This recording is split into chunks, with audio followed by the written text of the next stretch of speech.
नमस्कार सभी बड़े बुजुर्गों, सभी अभिभावकों, सभी माताओं और बहनों को मेरा सादर प्रणाम। मैं अरविंद किशोर। अभी बिहार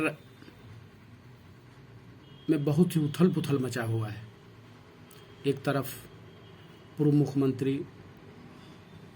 जीतनराम मांझी किसी जाति विशेष का नाम लेकर के आपत्तिजनक शब्द का प्रयोग करना, दूसरी तरफ सहरसा में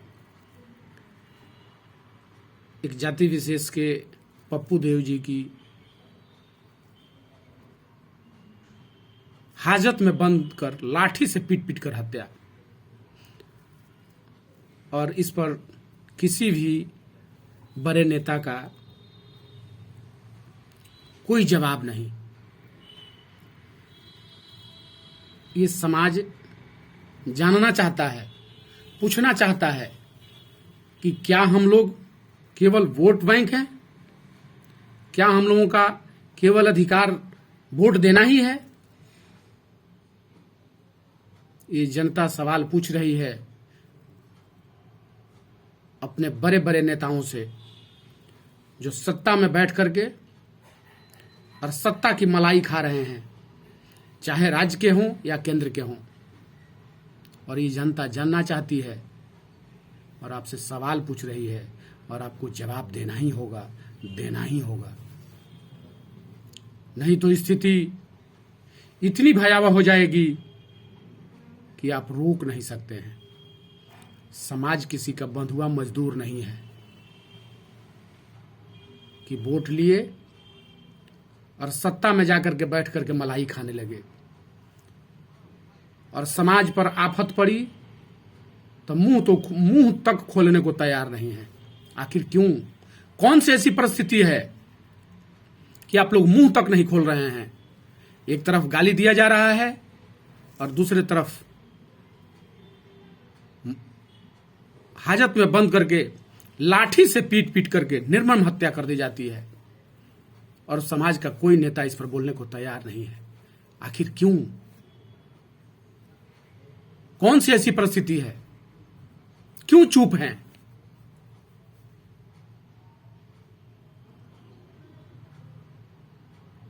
क्यों आपका मुंह बंद है? क्यों जुबान बंद है? किसने बंद कराया है? जनता के बीच आकर के इसका जवाब आपको देना ही होगा। अब याचना नहीं रन होगा। अब याचना करने की जरूरत नहीं है। समाज अब आपसे याचना नहीं करेगा, दया की भीख नहीं मांगेगा।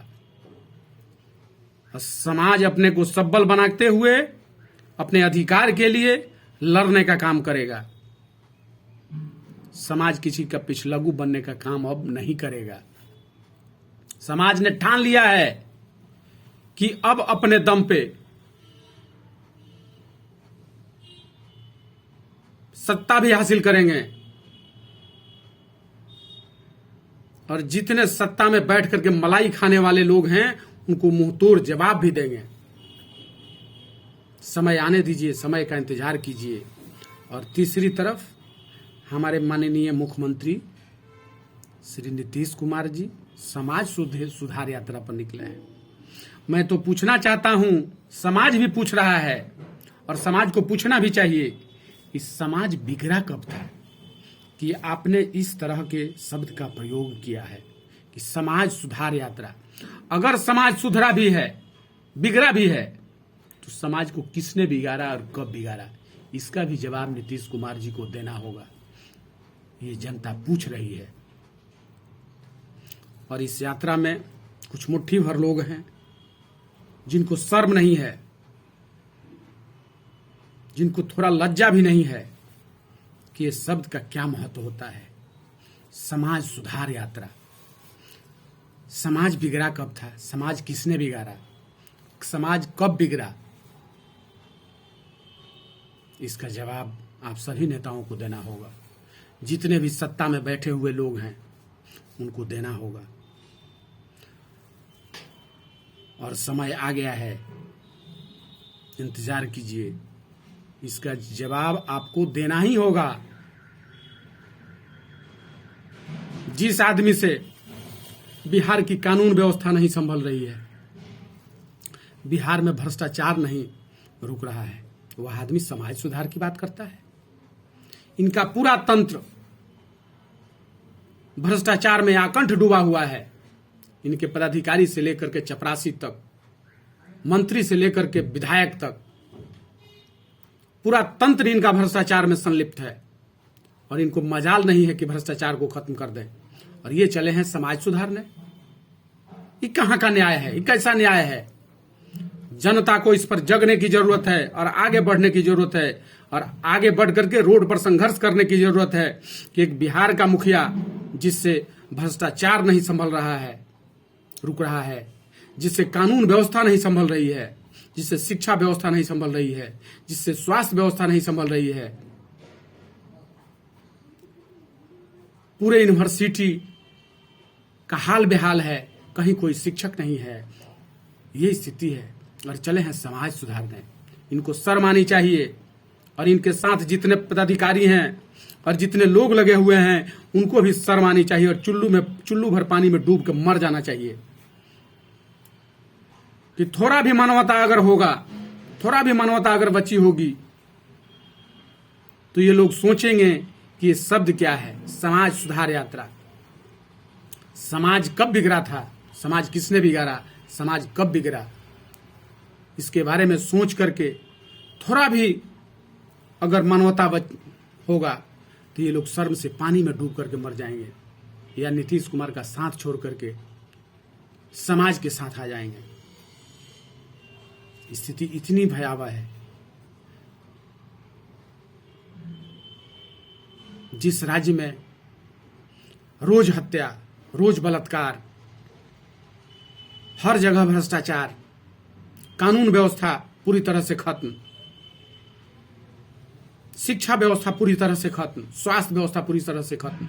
अरे मुख्यमंत्री जी, अगर आपको समाज सुधार यात्रा पर जाना ही था तो आप अपने तंत्र की सुधार यात्रा पर निकलते। आप अचानक किसी यूनिवर्सिटी में जाते, आप अचानक किसी स्वास्थ्य विभाग में जाते, आप अचानक किसी मेडिकल कॉलेज में जाते, अचानक आप किसी स्कूल में जाते, अचानक किसी अनुमंडल कार्यालय में जाते, अचानक किसी ब्लॉक के कार्यालय में जाते, अचानक कई राजधानी के कार्यालय में जाते बिना बताए। तब न लगता कि समाज सुधर रहा है, आपका तंत्र सुधर रहा है। जिस दिन तंत्र सुधरेगा उसी दिन समाज सुधरेगा। याद रखिएगा नीतीश कुमार जी, जब तक आपका तंत्र नहीं सुधरेगा तब तक ये समाज नहीं सुधर सकता है। और समाज को बिगाड़ने में आप ही का सबसे ज्यादा योगदान है। आपने ही समाज को पूरी तरह से नष्ट भ्रष्ट करके रख दिया है। जिस समाज के लोगों ने आपको गद्दी छीन करके और आपको बैठाने का काम किया, उस समाज के साथ आप क्या कर रहे हैं? उस समाज का आप जड़ काट रहे हैं। और समाज भली भांति जानती है कि हमारे साथ अत्याचार हो रहा है, उसके बाद भी समाज का मुंह बंद है। इसलिए मैं समाज से कहना चाहता हूं कि मुंह बंद करने की जरूरत नहीं है, अब मुंह खोलने की जरूरत है और अपने ड्राइंग रूम से निकलने की जरूरत है। तभी आपका, मेरा और समाज का वर्तमान और भविष्य सुरक्षित रहेगा। तभी आपका और मेरा वर्तमान सुंदर बनेगा। नहीं तो ये आतताई सरकार नहीं चाहती है कि यह समाज आगे बढ़े। इस समाज ने जितनी कुर्बानियां दी हैं आपके लिए, शायद आप भूल रहे हैं, तभी तो इस तरह की आप इस समाज के साथ बर्ताव कर रहे हैं। इसलिए मैं अंत में अपने समाज के सभी बड़े बुजुर्गों से, सभी अभिभावकों से, खासकर युवा वर्ग से अपील करता हूं, हाथ जोड़ करके विनती कर रहा हूं कि आप अपने आवाज को बुलंद कीजिए और इस लड़ाई में बढ़ चढ़ के हिस्सा लीजिए, ताकि अपना समाज का खोया हुआ जनाधार वापस आ सके, सबका वर्तमान और भविष्य सुंदर और सुरक्षित हो सके। जय हिंद, जय भारत, जय बिहार, जय समाज, जय युवा।